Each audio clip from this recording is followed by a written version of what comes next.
Hey, this is Sully for Antisocial News Body Count Report, Monday, August the 7th, 2017.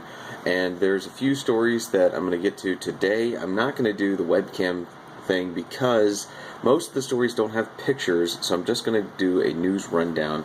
There is a very interesting story out of Israel that's ever developing.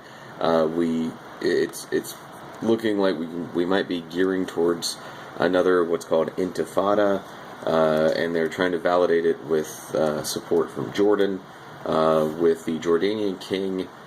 This is the headline: Jordanian king begins rare West Bank trip seen as message to Israel, where he's meeting with the Mufti.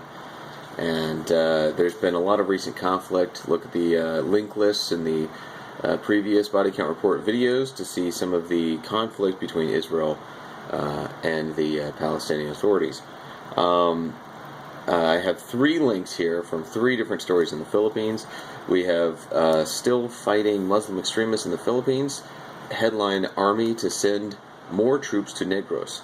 NEGROS Oriental is one of the many hotspots where they're fighting Muslim extremists.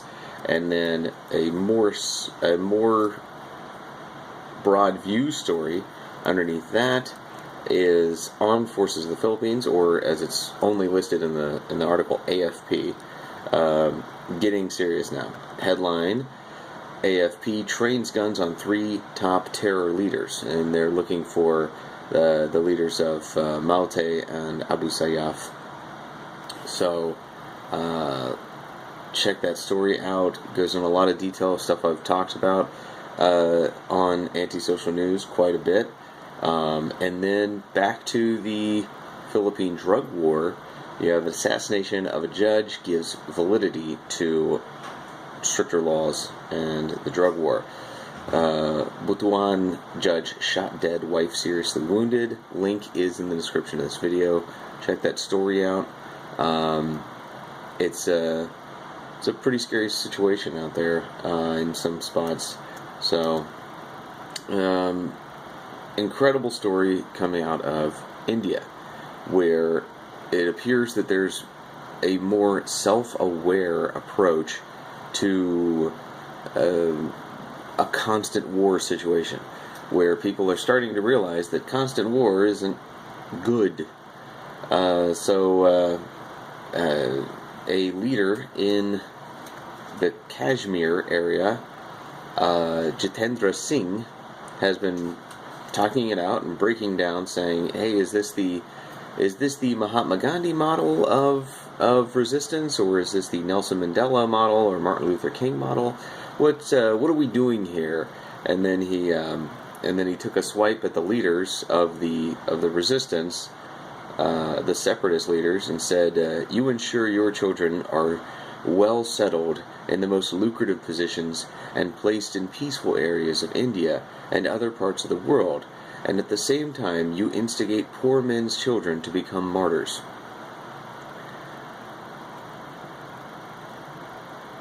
It's awesome that he's noticing that.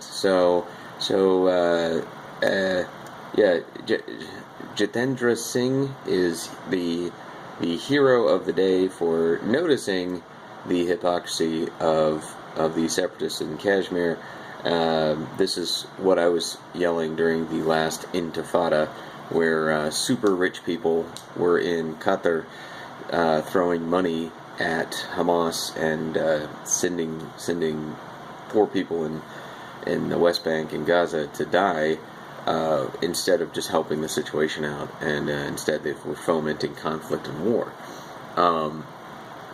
So the last line that he says is kind of scary and shows that it's still, I'm still projecting my views onto him, because the last line is, "If it is this model, then it should be the Sri Guru Gobind Singh Ji model, who sacrificed all his children before asking for the sacrifice of others' children," he said.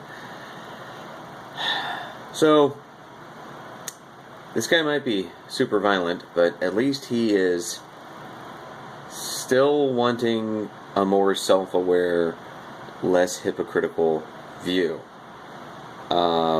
Which I still think is a step in the right direction, and I hope we can see a little bit more of a push for peace in these areas where there is a constant separatist war, which we've seen in Northern Ireland in the 1900s, Kashmir in India and Pakistan, and in Mindanao with the Moros versus the Philippine government. So hopefully we can see more of a relaxing if this can catch on, which is more self-aware. This has been Sully for the Body Count Report, Monday, August the 7th, 2017, and keep talking it out.